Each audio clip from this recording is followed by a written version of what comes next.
It's Miller time. You know what that means? Nothing. I don't particularly put my Miller shirt on whenever I have a specific video. It's just the shirt I wore today. I don't even like Miller beer, honestly.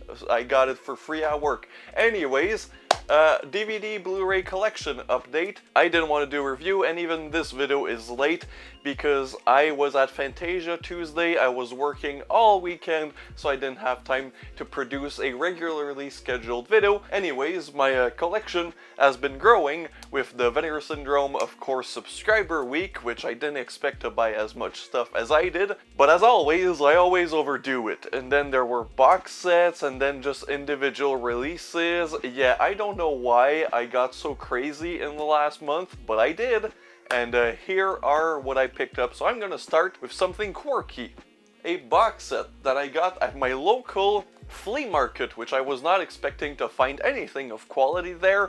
Every time I go there, which I rarely do, it's just dusty old DVDs of with Paris with Love, from Paris with Love, I don't know, that John Travolta movie. But I found a brand new, sealed, I took off the seal of course because I'm not a VHS seal collector, and it's the Masterworks of Rokuro Mochizuki. Anyways, he's a filmmaker I was not familiar with, but this collection includes 4 films that starts, I think, from 96 or 97 up until the mid-2000s. This is an old Arts Magic DVD, which I don't own many of them. I think I only own The Bird People of China. And again, this was sealed brand new for a couple bucks, and yeah, I decided to go for it. What I love about these old sets, you know, they come with their individual DVDs. So you got Another Lonely Hitman, which is from 1995, so even earlier than what I said. Then I think this might be as more. This is the one that there's a bunch of reference to this movie on the back of every DVD from this collection. Onibi, The Fire Within, which is from 1996, the year I was born. The year I was born. 99 Women reference for all my Jess Franco degenerates out there. Yeah, and Mobster Confessions, I think this one is maybe newer. Oh no, 1997. These are all like indie Japanese films. I think a lot of them are Yakuza films, which I obviously am excited to see. I love myself some Yakuza movies, especially from the late 90s, because that was also a time that I think that Takashi Miike did a lot of these. And these seem to be in the same vein as, you know, Takashi Miike's Yakuza films, like the Dead Alive trilogy, you know, that type of vibe. So yeah, pretty excited to jump into this collection. A filmmaker I was not familiar with, but I've heard some good things from my friend Jesse Midnight Crawler, who is a big fan of Asian cinema, and usually is right about these movies.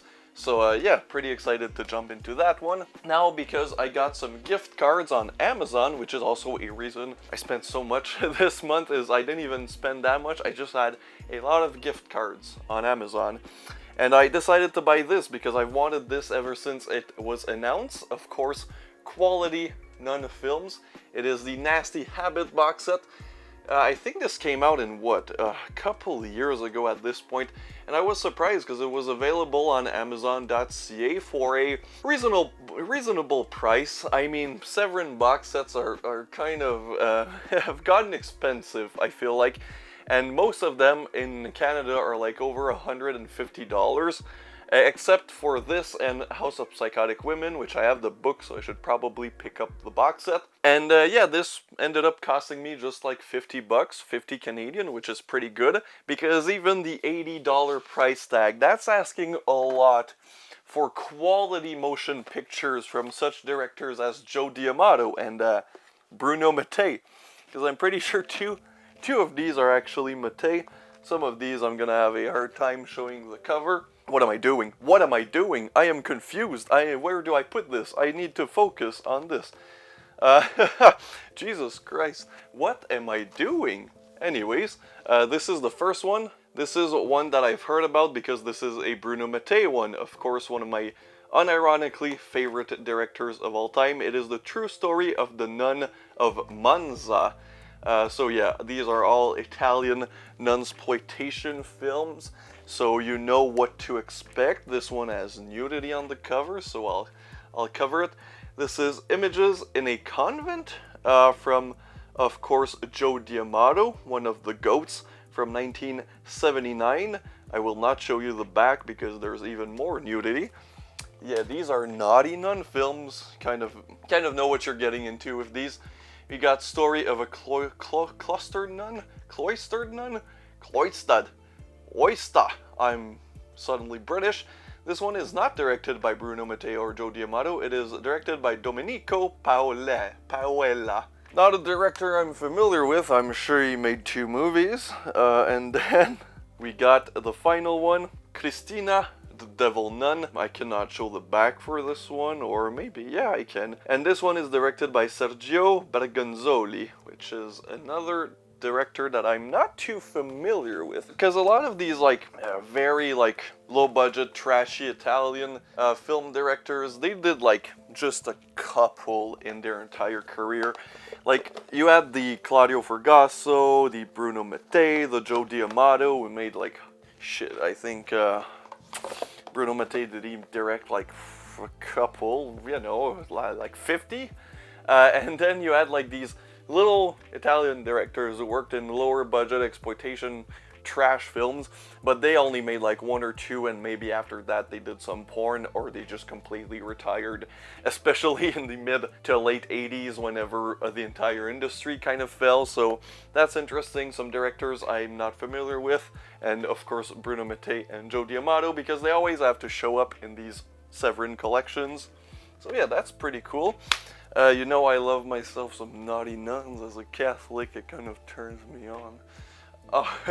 Alright, we're gonna jump into the reason I assume a lot of you are here, the Vinegar Syndrome Subscriber Week, and we're gonna start with a film I covered on my second channel. I love this cover. This is the alternate artwork. It is The Severed Arms, a 1973 exploitation films, and as I've mentioned on my second channel, I really enjoyed this one. Kind of what you expect for this era of 70s American horror exploitation films, but it is very interesting, and it is kind of interesting also the aspect of the fact that you're not really expecting much gore, but you still get some gore. Not that much, as I've mentioned in my review. Most of the kills are off screen, but you see the aftermath, except for 1 or 2, and one of them is pretty great, where the guy falls off a cliff and he has his arm attached to not a cord, what do you call it, a cord, yeah, you know, those cord, and they just rip the arm off. So some interesting aspects. Overall, I really enjoyed it. Not my favorite, but you know, for what it is, top notch, really enjoyable. Then we got The Cellar, Kevin Tenney, of course, director of Night of the Demons, and Witchboard, which there was a remake of Witchboard playing at Fantasia. No, I did not see it.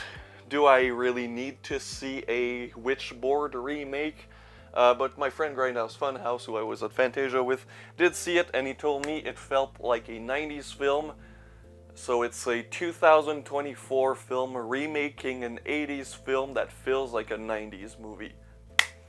I'm sure it's great. Then again, Grindhouse Funhouse Paul bought me this because Vinegar Syndrome had a table at Fantasia. Sadly, the days where they were at Fantasia, I was unavailable, so I couldn't pick up anything else, but I did ask Paul to bring me this because this is one I wanted during the Subscriber Week sales, but I thought to myself, I already spent enough, I don't need to buy more stuff, and I just love the slipcover is great. These are 2 70s films directed by Nick Millard, I think. I always forget. Yeah, Nick Millard, who directed these 2 films in the 70s, and then would later on make sequels to Criminally Insane that were shot on a video, and those are called Crazy Fat Ethel 2, and then there's also the Death Nurse movies, which I think are related maybe to Criminally Insane, aka Crazy Fat Ethel. But yeah, these are the original covers. They're not as pretty, but I do have something for the original cover of Criminally Insane. Just that yellow, that red text. Really, like Severed Arms, I really have something for artwork that has a contrast between red text and a yellow background, but that's just like basic color theory where there's just two colors that really match well together. But yeah, you know, I like 70s covers that are in yellow and red. Yeah, the reason I bought stuff at during the subscriber week sales because you get free shipping when you get to pay shipping once, and you can add to your orders, which is amazing. I wish everybody did that. It would save me so much money, and I would actually probably buy more stuff from a company if they did that, because I don't really like paying shipping for every individual like purchase. But yeah, this is the reason. Chinese torture chamber story. These are some nasty, naughty Hong Kong films, which you know I love, and I've been searching for these for decades at this point. For a decade. Jesus Christ, I wasn't like 5 trying to look up some goddamn Hong Kong almost softcore torture films.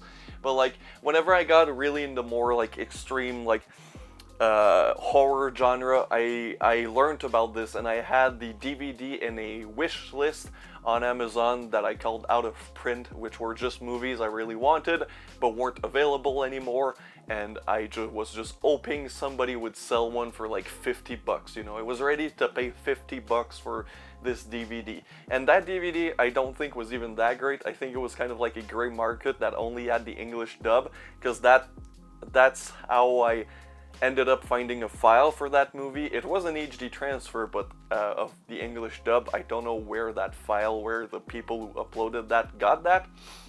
And then the sequel was even harder to find. I never watched them, even though I found them, because I knew somebody was gonna release it, and I'm so happy it's Vinegar Syndrome and not a Massacre video, because this is gonna be an actual restoration and not just AI upscaling. You're catching strays, Massacre. But yeah, these expect a video on this, even though I don't think anybody would watch that video, because it's in a Hong Kong film. But yeah, I'm really excited. Then we got the second volume of the Cardona collection. I have the first volume of this. I watched one movie from it. Don't worry, people, I will eventually get to the rest of them. But we got Beaks, Under Siege, not to be confused with the Steven Seagal film of the same name, La Casa que Arde de Noche, and SOS Conspiración Bikini, which I think is like a sexy spy thriller, and I just love this cover. Honestly, this is such an amazing cover, and this cover too, I just love. Beaks is like this this killer bird film, which I'm always down for some nature run amok and killer bird films. But yeah, this cover is amazing. Not a big fan of the slip over the slip, but you know, it's how they do their like little sets now. As long as they don't do these types of set for Forgotten Giallo, I am good.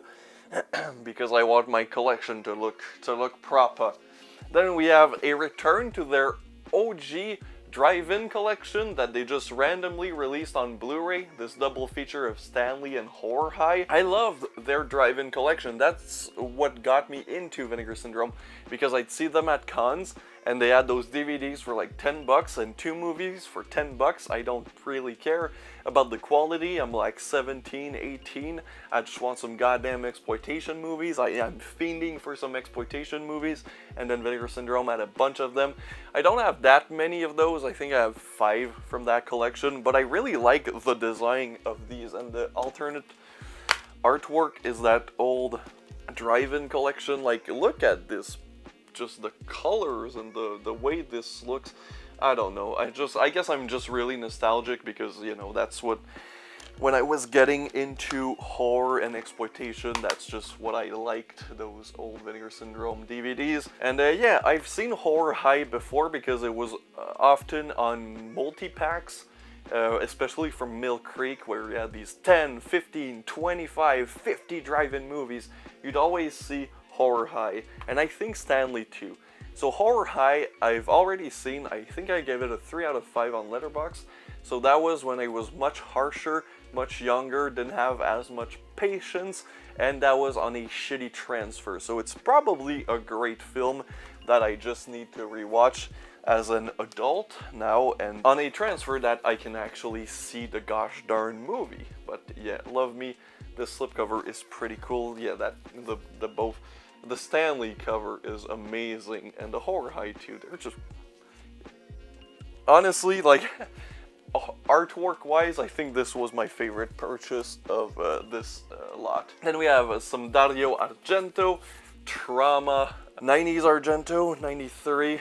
Yeah, it's just to complete, you know, trying to complete my Argento collection, at least his early stuff, because I'm not buying Mother of Tears or Giallo, especially because they're just on DVD. And at that point, all my Dario Argento movies are on Blu-ray, so I'd like to keep it that way. It's not like on my Lucio Fulci collection, which is on both Blu-ray and DVD, but you know, because Dario Argento gets a lot more love, even though Lucio Fulci does get the love now that he deserves. But back in the day, like, shit, Argento was the only one getting like these Blu-rays, him and Mario Bava, of course. So I have a lot of Argento movies on Arrow Blu-ray. Yeah, pretty much. Other than Suspiria, all the other Argento movies are Arrow Blu-rays. So I like to keep it Blu-ray only. Anyways, SSo Films on Blu-ray. Again, makes no sense. This is Jungle Trap and Run Coyote Run. This is Agfa and something Bleeding Skull, actually, not something weird.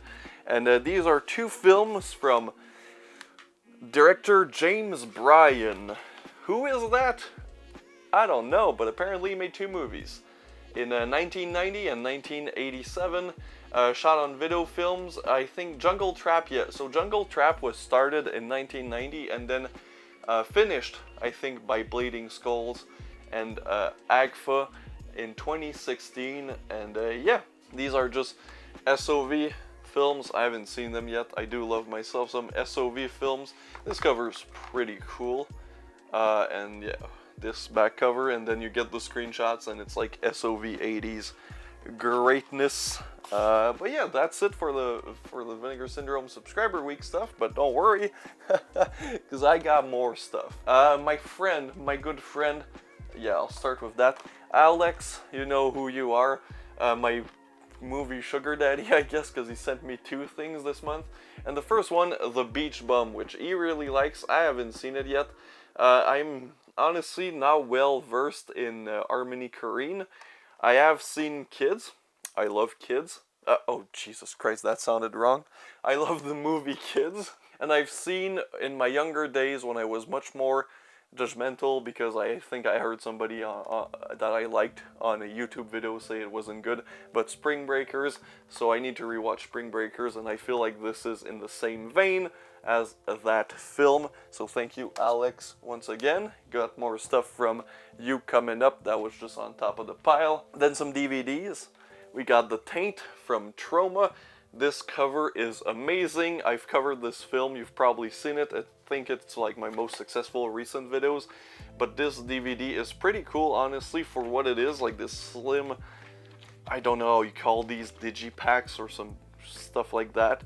But yeah, I got this on Facebook Marketplace for a really great price. I've been after this film for years, again, because Moods616 is a big proponent of this film, and every time he talks about it, I'm like, I really need to see goddamn The Taint, and I've finally seen it, and it lived up to expectations. I absolutely love The Taint, but again, if you watch my channel, you already know, because I covered that movie. Anyways, another group of filmmakers I've discovered this year that I've heard about from Moods specifically about for years, and that is Tater City. Now, I had the pleasure to watch Adam Chaplin at the FrankenCon convention with my friends John and Matt, and this is not as good as Adam Chaplin. Really not as good as Adam Chaplin, but it's still pretty good. It is still gory as hell, over the top, and it's Necrostorm, and their stuff, from what I've seen, again, I've only seen two movies, it really feels like a video game turned into a movie. It feels like a Mortal Kombat video game, as in like the finishers in Mortal Kombat are basically the gore scenes in Necrostorm films. And yeah, this is fun. I'll probably cover some Necrostorm stuff eventually. I just would much rather cover Adam Chaplin, because that was really fun. Then I got this movie from Cheesy Flicks, or just Cheesy Movies? No, because it's not the same logo. I have some Cheesy Flicks here. Maybe they were cheesy movies before they were Cheesy Flicks. I don't know. This is a Nazi-exploitation film. I shouldn't show that I own this. And this is my first time in years seeing this, buying a new movie with these like clip DVDs, as if somebody's gonna steal a copy of SS Camp 5 Women's Hell. And the reason I bought this, other than I genuinely like Nazi-exploitation films, again, that sounded really wrong, is because I have a poster of this. I've had a poster of this in this room, which is the poster that I cover up the most, even though it's a gorgeous poster. It's just, you know, it has a goddamn swastika on it, which is a bad look, and I understand why, but yeah, I've had a poster of this for years. I got the poster for so cheap. I just love the artwork, and I've never seen the movie. And then I'm like, oh, I got a gift card for $10, and this movie new was $15, so I'm like, yeah, I'll just pay $5 for SS Camp 5 Women's Hell. I feel like that's the most you should pay for SSS Camp 5 Women's Hell, is $5. Even with taxes, it went up to more than $5, and I was kind of like, damn, should I pay that much for this movie? But yeah. Another one that I possibly will do a video on. Then we got some Jess Franco, and I did get a lot of Jess Franco this month, as I usually do. But yeah, we got Black Boots, Leather Whip. I thought there was an end there, but there wasn't. And it is a sexploitation film from the 80s, directed by yours truly, Jesus Franco. And yeah, not familiar with this one. This is not a canonic film in the Jess Franco filmography. It's just a sex film that he made. I haven't seen it yet. It does have... Wow, it doesn't have anything with... Oh no, never mind. I was gonna be like, there's nothing with Stephen Thrower in the extras, but nope, that's just Stephen Thrower in the extras. One day, I will also be in the extras of a Severin release of a Jess Franco film. That's my goal in life. That's why I started this YouTube channel, to end up as an extra on a Severin release of a Jess Franco film that 2 people are gonna buy. But one day, goddammit, what's his name? David Gregory? Coming for your ass. The other film that Alex got me, this one I have watched because a lot of my British lads have been selling me on this film for years. Peppa, I think, loves this film. Alex loves this film. And one day he's like, you know what, mate? Don't know why it was Australian. He basically told me, I want you to see it, I'm gonna buy it for you. And of course I was like, oh no, you don't have to, because I always say that, but ultimately I like free movies. It saves me a lot of money. So if you want to send me free movies, go ahead. But yeah, and then he's like, I'll buy you. Why am I German? My accents tonight are bad. But yeah, he's like, I'll buy you Naked, Mike Leigh. This is a masterpiece. This is a 10 out of 10 movie. This is one of the best British dramas I've ever seen. It is also a film I will not be revisiting in the near future because it's depressing as balls. But what's more impressive is the dialogue. Apparently this was basically all improvised, the dialogue at least, and it's the quippy, funny, comedic, but dark, dry, sarcastic British comedy that you come to expect from these types of films, and it's incredible. Honestly, some of the best dialogue I've ever heard in a film, and I'm a big fan of dialogue. I like talky movies. I love great dialogue, and this is exactly what this is. It's just amazing dialogue and horrible, reprehensible, ugly as balls British people being putrid human beings. And it's great. The main character is so hateable. I hate him, but I understand him. You know? Complex. This film is complex. I love complex movies. I love dialogue. I love shitting Nora. Shitting Nora? Yay! Grindhouse releasing. Love these guys. They're the definition of quality over quantity, but I always try to pick all of their stuff up. I am only missing at this point The Swimmer, which I have from Indicator, so I will not be picking up The Swimmer, but this is Impulse with the Shatman, the William Shatner himself, exploitation trash from William Greffe, which is a director who directed The Death Curse of Tartu, apparently. Don't know what that is, but that's a movie. And yeah, this is trashy exploitation film with the Shatman. Love this cover, of course. Deranged gigolo preys on rich women, unable to control his murderous psychosexual urges. So you know it's gonna be exploitative, you know it's gonna be grim, you know it's gonna be sleazy, you know it's gonna have the Shatman murdering women. It's kind of like the movie they released with Peter Cushing, which I have here, which I love. I need to rewatch it. Corruption, where it's not the kind of movie you expect Peter Cushing to be in. I mean, he plays a psychosexual psychopath who murders women in a sexual manner. I feel like this is probably going to be similar to that. And of course, recently about Death Games, which was Mi Masmo. I don't speak Italian. Alright, Jess Franco time. We got the Fu Manchu collection. I knew I wasn't gonna like these films. I usually don't buy movies that I know I'm not gonna like, but it's Jess Franco. And it's 2 movies in one. What do you want from a guy who likes Jess Franco? I love the man. I need everything that he's made. Literally, I will not be satisfied as a human being if I don't own everything that Jess Franco has made, which will make me die sad, because there is no way I will ever have everything that Jess Franco has directed, simply due to copyright and distribution rights.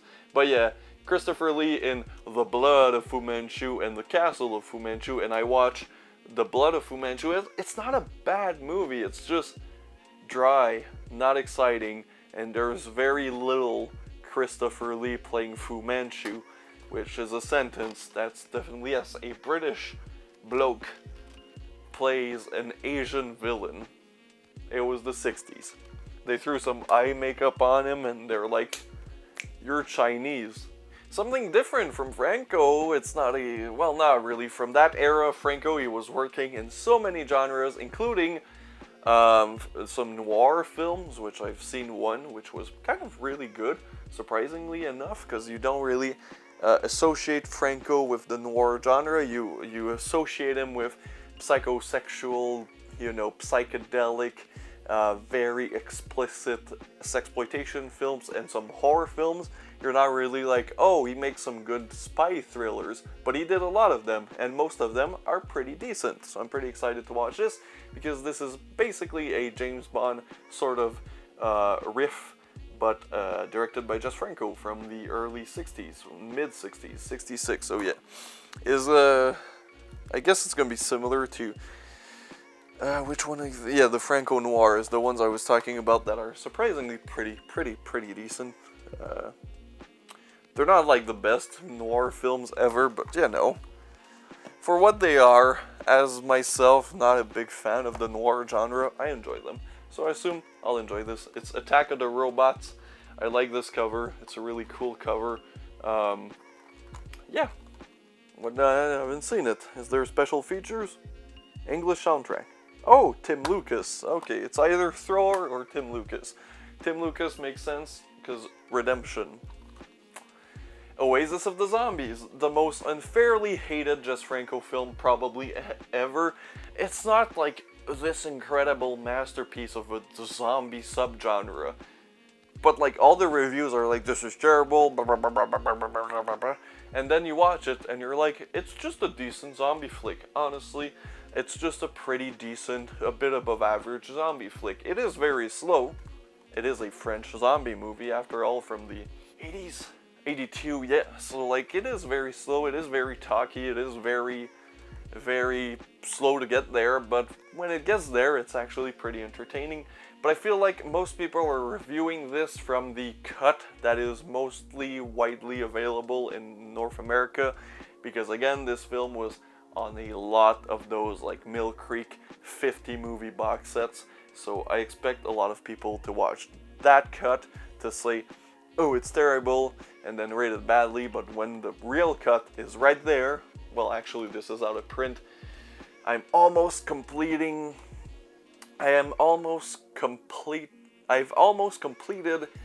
the Redemption Jess Franco releases. I am missing 2 that are impossible to find. The Demons, or just Demons, I don't remember. I think it's the Demons, which there is a British release of that I might pick up instead, because I really want to see that movie. And there's of course Orloff's Monster, which that one I don't think has another release. That's not a shitty DVD from the early 2000s. So yeah, if you have them, I'll buy them. I bought this for like 30 bucks. I honestly, I probably overpaid for this movie. Like, it's good, but maybe not 30. Like, when these Redemption titles were 10, 15 bucks, yeah, that would have been worth it. But for 30, probably not. Then we got some Severin. I'm gonna finish with this one because I have a lot to say about that one. I picked up this at a used film DVD record bookstore in Montreal. It is... I don't know why I bought this. But, well, I know I wanted it, honestly. I wanted it. I've been telling myself that I didn't want it since it came out in like 2023, but I really wanted it. So it's Juan Piquer Simon, director of Pieces, which is unironically one of my favorite slashers of all time, one of my favorite movies of all time. I've seen that movie 50, 60 times maybe at this point in my life. And Slugs, which we covered on the podcast. I love Slugs, but I've never been a fan of kids' entertainment. Even as a kid, I wasn't a big fan of things that were made for children. E.T. is a good movie, I guess. I saw it as a toddler, and I haven't seen it since. So I had no interest in a kids' film, but then I saw it at the shop. I'm like, it's Juan Piquer Simon. This is also known as Pod People, by the way, the very funny people at Mystery Science Theater 3000 have covered this. And I'm like, should I? It's like 26 bucks. That's a lot for Pod People. But I'm like, yeah, but I'm never gonna buy this if I don't buy it right now. It's Juan Piquer Simon. I love Juan Piquer Simon. I want everything he does, so I bought the fucking movie. And yeah, I looked at screenshots. I showed Grindhouse Funhouse some screenshots. I'm like, look at this, it looks brilliant. I don't think he thought it looked brilliant, but you know, that's man doesn't appreciate real cinema like Pod People. And then finally, I've been going at this for way too long. We got Patrick Still Lives. Man, I don't know what to tell you about this one. It's directed by Mario Landi, who made Gore in Venice, aka Giallo in Venice, which I've covered on this channel. I don't know, Patrick Still Lives is somehow the best and the worst movie I've ever seen all at once. It is hilarious. It is an Italian unofficial sequel to a Australian exploitation film, horror film that I've never seen, but I've seen Patrick Still Lives. Patrick is the horniest coma patient I've ever seen. It's ridiculous, it's absurd, it's over the top, it's so goddamn cheap. It was made on 16mm, I think. It looks cheap. The effects are pretty good, honestly. I was surprised. The character of Patrick is... This movie is fucking amazing. It's so sleazy. It is so sleazy, and you're watching this like, who was this for? Because I've never seen Patrick, but from what I remember, it's this really like psychological thriller, suspenseful, good horror film. And then you have this, which is just Patrick in a coma.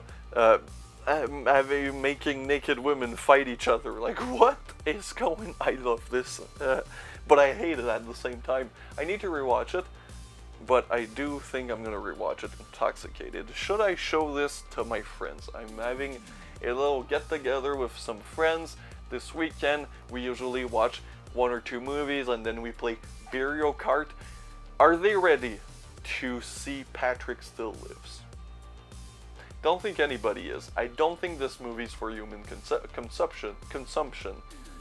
As my friend Matt from the Sick on Cinema podcast would say, this is an SCP of a movie. It shouldn't exist. I own it. I'm proud of that. I will never get rid of this. And yeah, this cover is ugly as balls, by the way. It's just cut out eyes and Patrick Still Lives, and it's forbidden to minors under 18. Forbidden! Yeah. Wait, there's an alter... I've never... Oh, yeah, no, it's not as good. I got really excited. I'm like, there's an alternative There's an alternate cover? I didn't realize that, because, you know, Severin has black cases, which looked pretty cool. But yeah, no, I think this is the original cover. And it's a masterpiece already of art. But yeah, been going on for too long. Thank you for watching. Regular videos should be back, but I don't think I'm having a review next week. I might offer you something a tad bit different.